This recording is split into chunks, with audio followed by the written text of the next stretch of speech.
Hello, this is Sherry. In this tutorial, I'm going to show you how to draw a young man.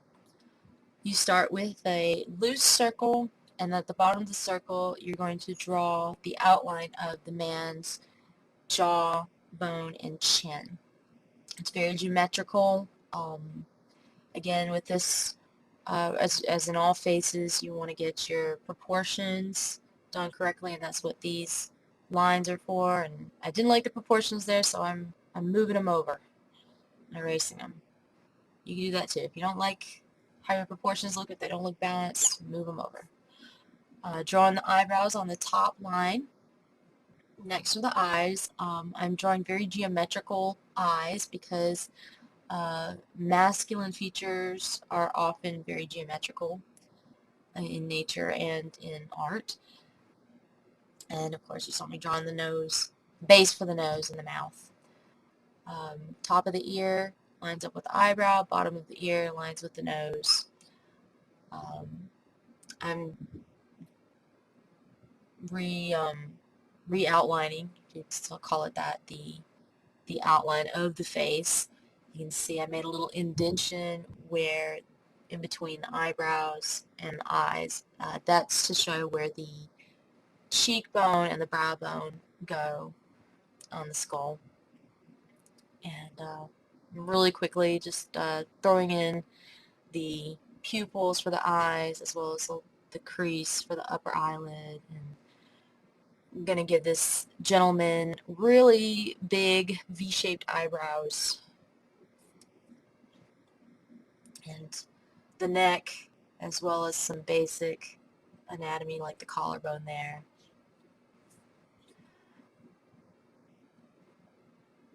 And now I am pretty much done with my basic proportion outline. So I've got my kneaded eraser and I'm erasing all of that stuff as best as I can because I've mentioned this in another video. The pencil I'm using is really heavy and dark, so that way it shows up in these videos. So no, the outline doesn't go away in these videos, but when you do draw, make sure you use a soft pencil that you can erase easily and you draw lightly with it.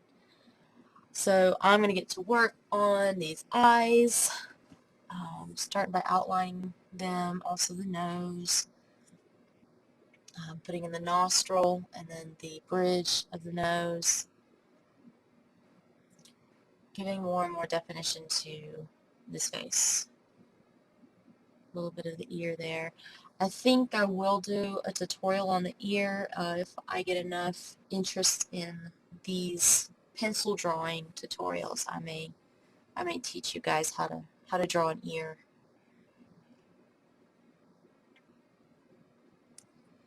And I'm gonna start pushing my values pretty early. Um, Once, as I mentioned in other videos, once I have my proportions laid out, I don't have a particular pattern in how I start drawing. I kind of go by feel, how I feel about the drawing, and I guess I go where I'm led to put it. There's really no better way to put it.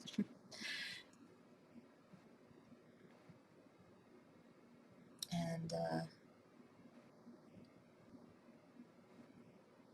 you know, I really enjoy drawing the eyes. I think of all the features that I enjoy most, it is the eye. I guess it's because that's where you connect. You know, whenever you talk to people, you look them in the eye.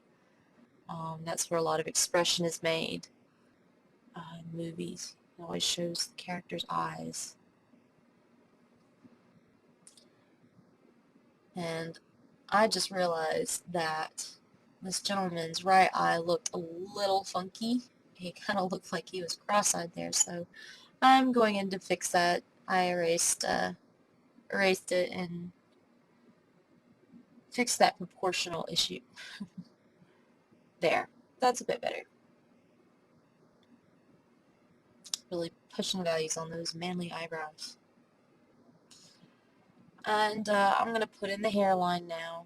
He's going to have a bit of a widow's peak, but I'm also going to give him some spiked hair. Very fashionable for young men.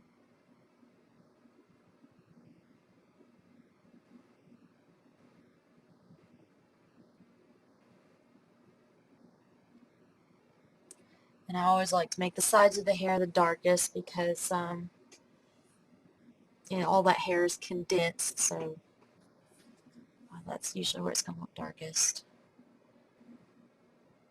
Next, I've put in a bit of shadow around the neck, the clavicle.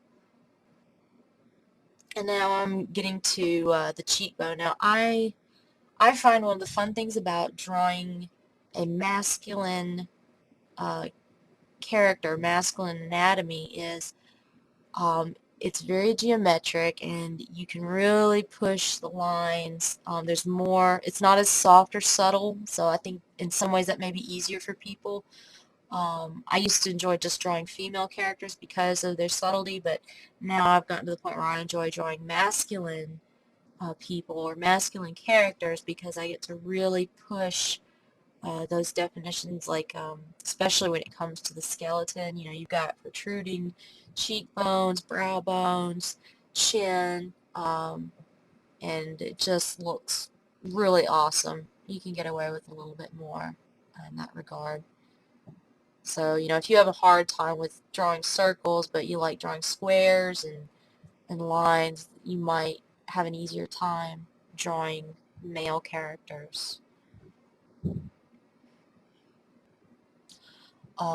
The principle of form and values, though, you still need to know how to, like say for example, if you learn how to draw a sphere, which I think I'll do a video sometime, how to draw a sphere and how to draw light and shadow on a sphere, because you use those same principles even when you're drawing, very geometric shapes. There's still some organic subtlety. Like say if you look at his chin, I've got shadows on his chin, but there's a little bit of a reflective light, which is what you would see on a circle. I think that's a nice touch. He's got all these heavy eyebrows and darkness, heavy lines, but then he's got a nice subtle chin, even for that masculine chin. He's got that subtle backlighting. And just slowly building up all these other shadows around the face. Like I said, you get away with a little bit more on shadows because um, you've got all these geometric shapes going on.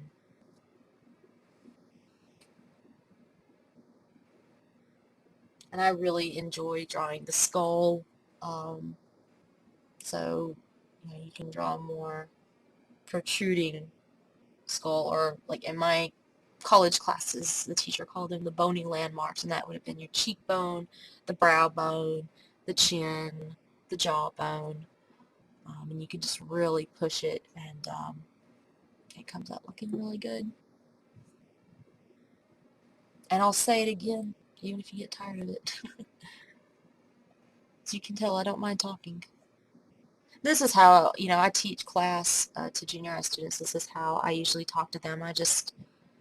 I like to engage with people, so that's how I like to do my art tutorials as well. I like to just throw out a lot of information as if I was teaching in real time. And I'm just going from one point of the face to another, and you can see I've got my eraser back out. I'm going back in and softening some of those dark shadows. There were some that I felt were being pushed too hard, and probably made him look a little bit older, and I wanted him to be a young man, so I decided to soften some things up.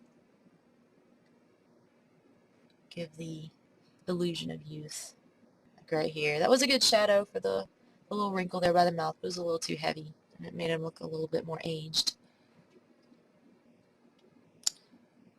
If you're drawing somebody and you want them to look more aged, put in wrinkles. And if you want someone to look younger, leave out wrinkles. Even if it's not perfectly true to, say, if you're drawing a person, if you still want them to look younger, then you don't have to put in all the details. But if you do want them to look older, put in those wrinkles. That's decision making. It's a lot of trial and error when you're drawing anything, but especially when you're drawing portraits and faces. It's just a lot of trial and error. You find out what works, what doesn't, and you just keep doing it. Repetition, repetition, just keep doing it, and you learn what fits your style.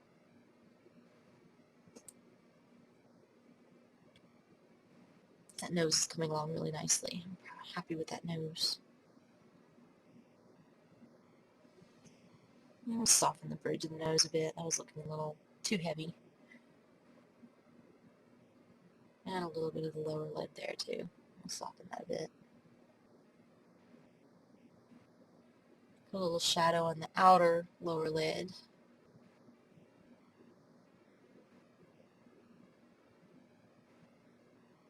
And at this point, it's really just touch-up work. I've blocked out all the major funny landmarks, the shadows, the highlights. This is often the part where I can really easily go too far and overdo it. Sometimes you want to just step back and put it away and then come back later. And that way you can make better decisions. But anyway, here is how to draw a young man. I really hope that you guys enjoyed this tutorial, and please like it and share with your friends. If you haven't already done so, please subscribe to How to Draw and Paint channel. You guys have a great day.